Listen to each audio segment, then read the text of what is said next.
Misli iz Biblije.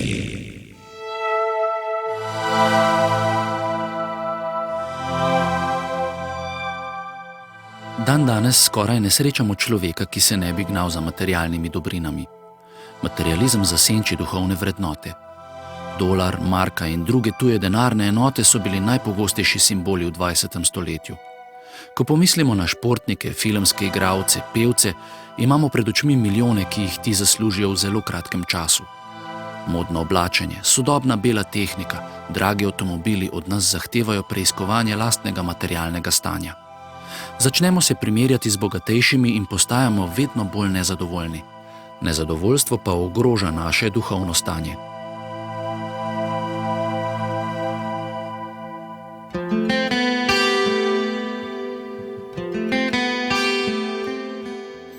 Naše materialno stanje nikakor ni kazalec božjih blagoslovov v našem življenju. Tudi ni temelj prave sreče, saj je minljivo. Nekdo, ki ima več dragih avtomobilov, je lahko veliko nesrečnejši od njega, ki se vsak dan vozi z avtobusom in si svojega avtomobila ne more privoščiti. Razlika med materialnimi dobrinami in božjimi blagoslovi je v tem, da moramo za prve odšteti veliko denarja, drugi pa so popolnoma brezplačni zanje, ki zaupajo v Boga.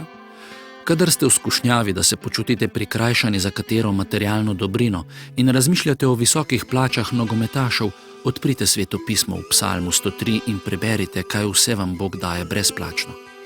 Piše: odpušča ti vse tvoje krivice in ozdravlja vse tvoje bolezni.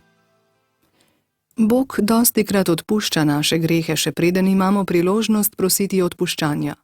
Bolečina, ki jo čutimo, kadar smo odtujeni od Boga ali od ljudi, je večja od katerikoli telesne bolečine.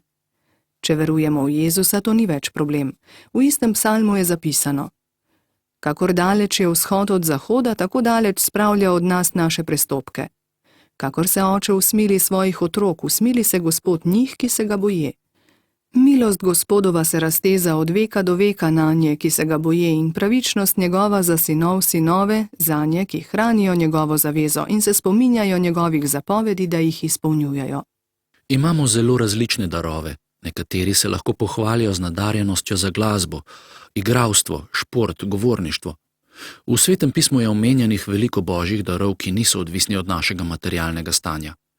Lahko bi jih naštevali v nedogled. Odkrijemo jih lahko samo z vero. Ko bomo ugotovili, da smo resnično bogati v Jezusu Kristusu in njegovi ljubezni, ne bo razlogov za nezadovoljstvo. Če pa se bomo primerjali z drugimi, ki so morda manj srečni od nas, jim ne odlašajmo pokazati takšne ljubezni. Misli iz Biblije. Pripravili smo jih Stefan Šavez, Alenka Plevnik, Tom Mlinar, Mitja Krže in Metka Jakšič. Nasvidenje.